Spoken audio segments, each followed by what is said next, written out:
Oi gente, tudo bem com vocês? Se você quer saber um pouquinho mais sobre DTE, cruzamento de dados e malha fiscal junto ao fisco estadual, acompanhe esse vídeo até o final. Mas antes, não se esqueça de se inscrever no canal da J Soluções, marcar o sininho e receber sempre em primeira mão as nossas informações e dar um joinha, dar um like para a gente compartilhar esta informação.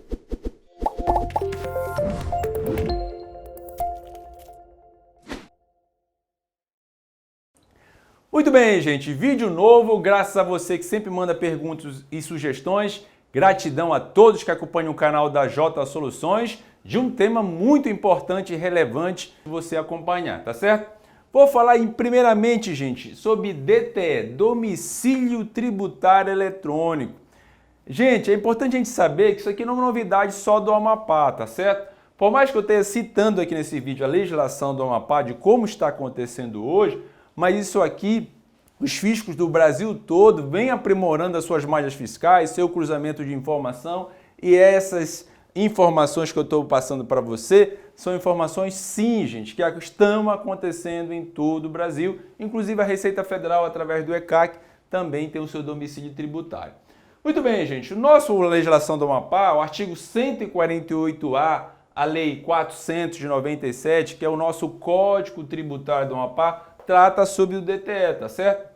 Que foi regulamentado pela Lei 4.000, aliás, que foi regulamentado pelo Decreto 4.505 de 2018 e pela Portaria 008 de 2019. Baixe isso aqui, leia, que é importante, gente. Mas o que é esse DTE, tá certo? Muita gente me pergunta para que isso serve, o que é isso? Muito bem, gente. Passa a ser o principal meio de comunicação entre o fisco e os contribuintes, tá certo? Hoje, as empresas em geral do estado do Amapá que possuem inscrição estadual, contribuintes do ICMS, sendo empresas do Simples, empresas de regime normal, estão contribuintes substitutos tributários, por exemplo, até o substituto lá em São Paulo tem que ter DTE? Sim, tem que ter DTE. Estão obrigados a credenciamento do DTE, tá certo, gente? Como é que faz esse credenciamento?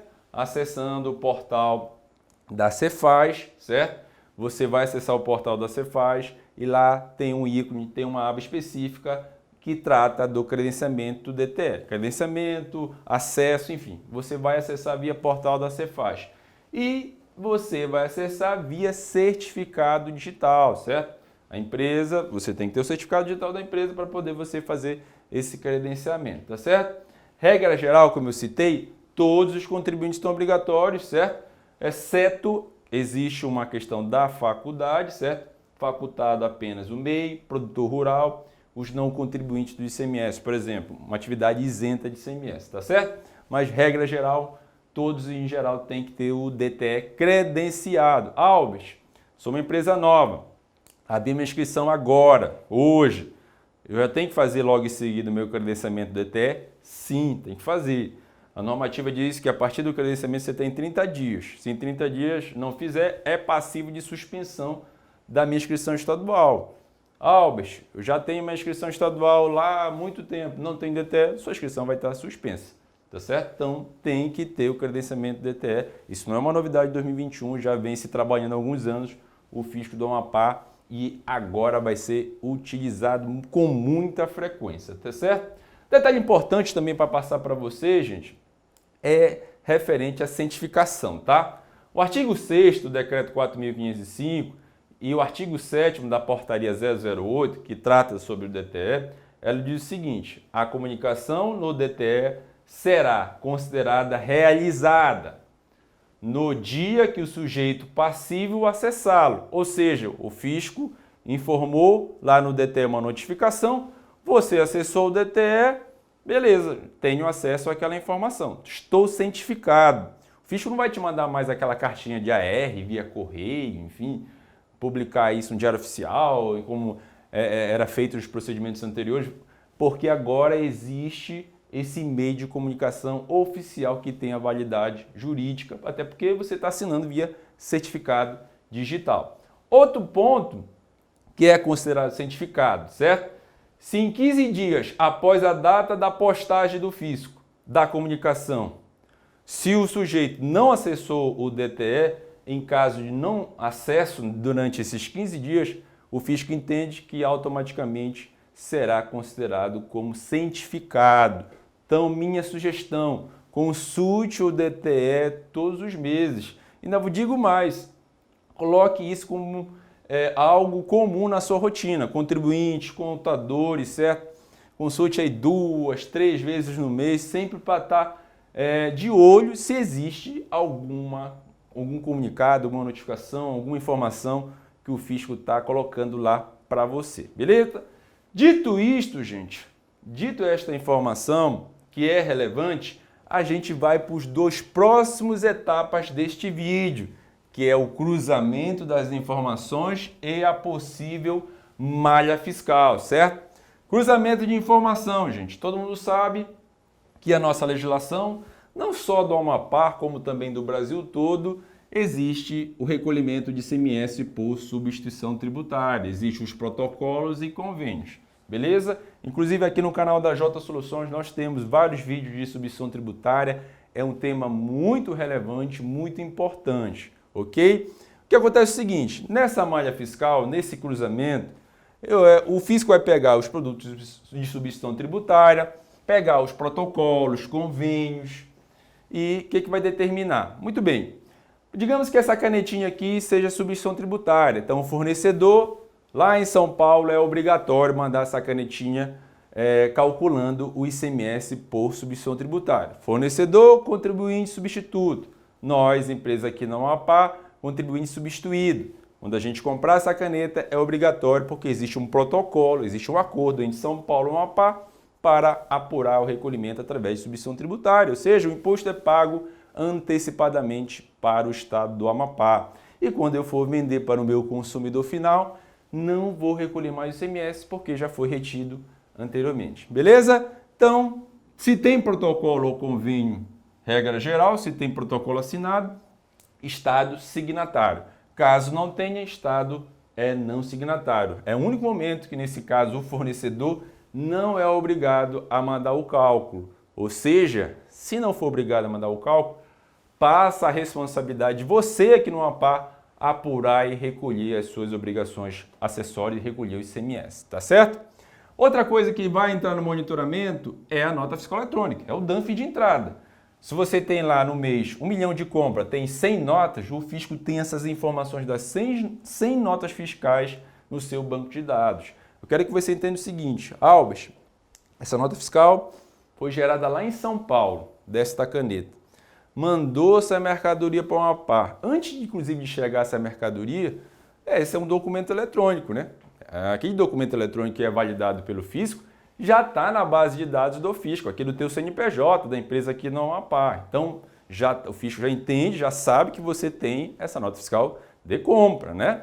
Então, nesse caso, ainda a mercadoria vai transitar via transportadora, até fazer o desembaraço no posto fiscal, a liberação do selo, verificar se tem alguma pendência ou não, se tem imposto retido, se tem imposto a recolher para a liberação do selo fiscal. Beleza? Beleza. Inclusive, já postei vídeo sobre esse tema de desembaraço de carga de mercadoria, certo? Feito isto, gente, você tem aí mais uma obrigação acessória a cumprir, que é o SPED fiscal. É uma obrigação acessória mensal, que você informa as entradas, saídas de ICMS, nota a nota.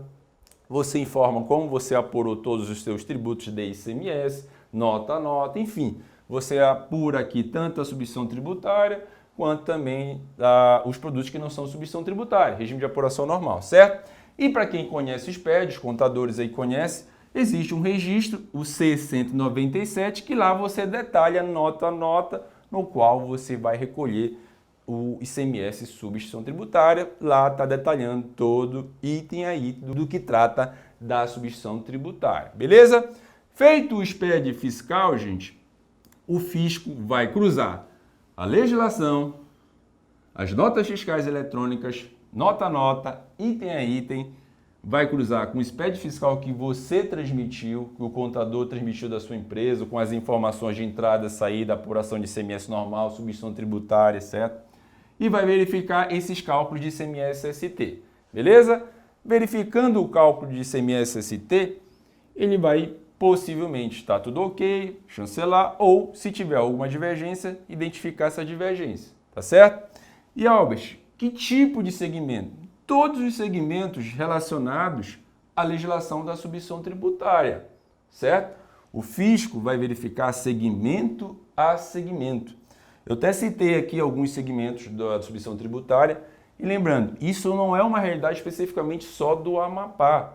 A submissão tributária, regra geral, muitos estados adotam a submissão tributária. Então aqui no Amapá, por exemplo, eu citei aqui bebidas, matéria de construção, eletroeletrônicos, autopeças, produtos alimentícios, materiais de limpeza, materiais elétricos, etc. Então, por segmentação, o fisco vai, monitora segmento a segmento e faz esse cruzamento de informação. Feito esse cruzamento, gente, ele vai identificar a possível malha fiscal eletrônica.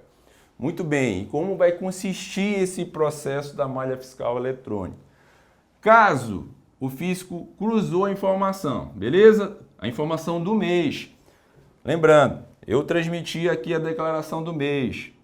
O fisco já tem as notas fiscais, o fisco já tem a legislação, ele já tem o SPED, porque o fato gerador aconteceu agora no período de outubro. Quando for novembro, vou transmitir as informações através do SPED. Lá no próprio mês seguinte, o fisco já está monitorando aí a tua movimentação do mês, certo? Porque ele já tem essas informações lá, certo? Tendo essas informações do mês, se ele identificar alguma divergência, por exemplo, algum valor que você não recolheu, o contribuinte será intimado via DTE. Daqui a importância desse domicílio tributário eletrônico. Aqui a importância da comunicação entre o fisco e o contribuinte. Tudo que o fisco tudo que o fisco, por obrigação da legislação, determinar qualquer tipo de cobrança, ele tem que sim te notificar através do DTE. Então ele vai te cientificar através do DTE. Beleza? Beleza.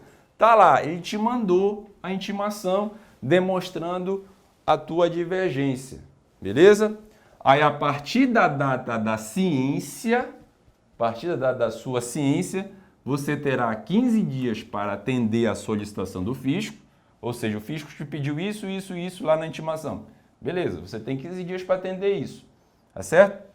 Ou contestar, se caso você, porventura, achar que está certo, tem alguma coisa que o fisco calculou errado, enfim, isso pode acontecer, você pode contestar ou até pedir mais prazo. Mas, gente, não deixe de atender esse prazo de 15 dias. Procure o fisco, certo? E, Albert, a questão da ciência, quando é? Aquilo que a gente citou aqui embaixo, por isso que eu coloquei aqui.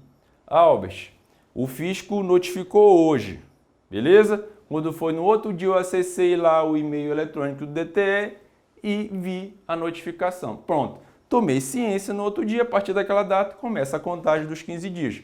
Albert, fiquei mais de 15 dias sem abrir o DTE. Nesse caso, automaticamente o fisco entende que você se cientificou e começa a contagem dos 15 dias, tá? Então acompanhe lá o DTE para você estar verificando se tem algum e-mail recebido lá, tá?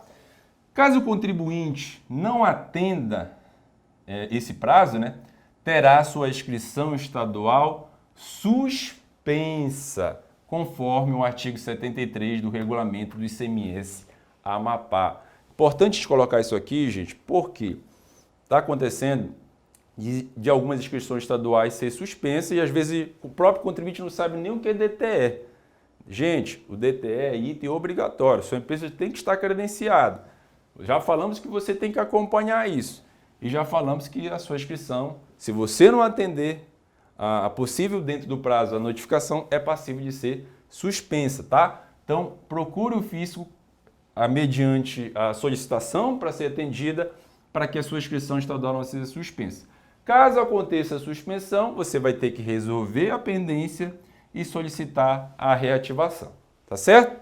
Além de suspensão, gente, há uma possibilidade também de gerar um MPF, que é um mandato de procedimento fiscal, certo? Ou seja, em vez de você amigavelmente ter resolvido esse procedimento aqui via uma notificação eletrônica, poder ter retificado, corrigido ou apresentado por fisco as comprovações que você já recolheu, você não tomou nenhuma providência, além da inscrição estadual suspensa, você pode ser auditado, certo? Aí auditando, se o fisco identificar alguma divergência, além do valor do imposto, ele vai te aplicar as sanções, as penalidades possíveis, que serão inclusive acompanhados pelo meio de fiscalização, pelos órgãos de controle, tá certo? Importante a gente frisar aqui. Até então, por isso que é importante também o papel do contador. Nós, contadores, temos um papel fundamental nesse processo, tá certo, gente? Desde aqui do monitoramento e acompanhamento do DTE, até nos processos dos cálculos da substituição tributária, no envio desta obrigação acessória que expede fiscal, certo? E também nesse acompanhamento de prazo, certo? É importante a gente acompanhar todo esse processo aqui e, logicamente, instruir também o nosso contribuinte, o nosso cliente, tá certo? Aí eu dei um exemplo aqui, gente, para a gente entender melhor, um exemplo prático de como vai consistir essa notificação, né? Essa intimação via DTE. Então, o fisco identificou alguma divergência naquele determinado mês, naquele determinado período, ele vai te enviar uma intimação e mostrar nessa intimação a tua possível inconsistência, né? Então, quando você for ao fisco, você já sabe exatamente o que você cometeu ali de erro naquele período que o fisco está te intimando, certo? Então, ele vai te apresentar um demonstrativo de cálculo de ST, lá, uma planilha, um plano de controle lá, da base de dados do cruzamento dessas informações. Aí vai estar lá a data de emissão da nota, o número da nota fiscal, o valor total da nota fiscal, o valor do ICMS devido, o valor retido pelo substituto, ou seja, veio calculado pelo fornecedor, está retido, ok? O valor retido na entrada, ou seja, chegou no posto fiscal, eu calculei e paguei, certo? Ou até então o valor que você apurou no FD e transmitiu e pagou do dia 10 do mês seguinte. Tudo isso é possível acontecer, tá certo? Então, você provando para o fisco que aconteceu esse fato, não é ver a diferença de imposto a recolher. Que eu até citei aqui 3 notas fiscais como exemplo.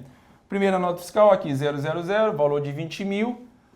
O fisco calculou via sistema monitoramento eletrônico que o valor é R$2.000 de substituição tributária, certo?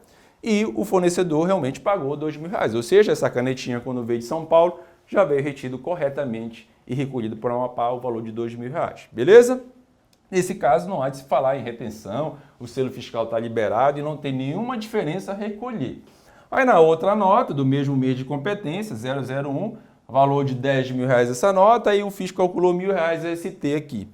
Porém, todavia, o fornecedor, o contribuinte substituto, reteu lá, calculou 500. Então, o fisco identificou uma diferença de R$500. Aí o fisco verificou, teve algum recolhimento na barreira, alguma coisa? Não teve nada. Eu recolhi no meu SPED algo? Não teve nada. Então, nesse caso, existe uma diferença de R$500. O fisco calculou 500 e o teu fornecedor calculou... Aliás, o fisco calculou 1.000, que ele conseguiu ver de acordo com a legislação, item a item, identificou que era 1.000. E já o fornecedor calculou 500. Aí vai dizer, mas eu não sabia disso, o fornecedor calculou para mim. Eu tenho que recolher? Tem, gente, porque você responde solidariamente por esse processo, né? Então, por isso que é importante, quando chegar a mercadoria, você, até para ajudar na sua precificação, você calcular e recolher item a item. Mas pode ser que o fisco tenha errado, o fornecedor calculou correto, pode ser. Tem que provar para o fisco, olha, fisco, identificamos que desses itens dessa nota, um item aqui não era ST e você calculou. E realmente correto era 500. Fisco, eu identifiquei aqui que era signatário esse produto, o fornecedor só calculou os 500. O outro produto não era signatário, eu informei no meu SPED FD lá, ou então paguei na entrada, enfim.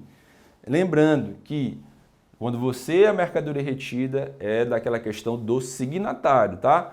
A liberação do selo acontece o seguinte, se tem protocolo ou convênio, é signatário. Se não tem protocolo ou convênio assinado, é não signatário, beleza? Se for não signatário, você informa no SPED FD para pagar do dia 10 do mês seguinte. Se for signatário, já tem que vir o cálculo do fornecedor. Se não vier o cálculo, quando passar na barreira fiscal, através do sistema de monitoramento, vai identificar no canal amarelo, lembra disso? E vai ter a pendência da liberação do selo. Para liberar o selo, tem que recolher o imposto lá, calcular, recolher o imposto antecipado para poder liberar essa carga. Tá certo? Então, informação importante. Aí, mais uma nota aqui, também no meio da competência, nota 002, valor de 50 mil. O fisco identificou que o imposto era 5 mil reais, mas não veio retido pelo fornecedor os 5 mil. Você não pagou na entrada, nem na EFD, pagou nada, então tem uma diferença recolhida de 5 mil reais. Total aqui a recolher, que é os 500 dessa nota e mais os 5 mil dessa outra nota, total aqui 5.500. Então é mais ou menos dessa forma que você vai receber lá a planilha de identificação, certo? Aí, nesse caso, procure o fisco, certo? Para atender essa solicitação. Caso o prazo seja muito curto, solicite um prazo maior para o fisco. Em 15 dias eu não consegui separar minhas documentações para apresentar para o fisco, mas não perca o prazo. Vai lá no fisco, olha, fisco, é o seguinte, eu estou ainda separando, são muitas notas, trazendo as comprovações que eu recolhi, então aí apresente. Aí caso você realmente não recolheu, aí provavelmente você vai ter que retificar a sua declaração, retificar, gerar guia, aí você vai poder parcelar, enfim. Nesse momento ainda é um processo amigável, no qual você apenas foi notificado via DTE e o fisco está te dando a oportunidade de você buscar se regularizar, entendeu? Então observe como vai consistir o monitoramento, gente. Observe que é o domicílio tributário que vai alertar as comunicações entre fisco e contribuinte. Observe que os cruzamentos das informações estão acontecendo de acordo com a legislação, de acordo com o documento fiscal, de acordo com o SPED, certo? De acordo com as segmentações. E observe a questão da malha fiscal. Cruzou, você tem esses prazos para cumprir. Caso não cumpra, a sua inscrição estadual é suspensa e você é passivo de procedimento fiscal. Tá certo, gente? Se você gostou desse vídeo, não esqueça de comentar, de compartilhar e de sempre mandar perguntas e sugestões, tá certo? Um abraço e a gente se vê.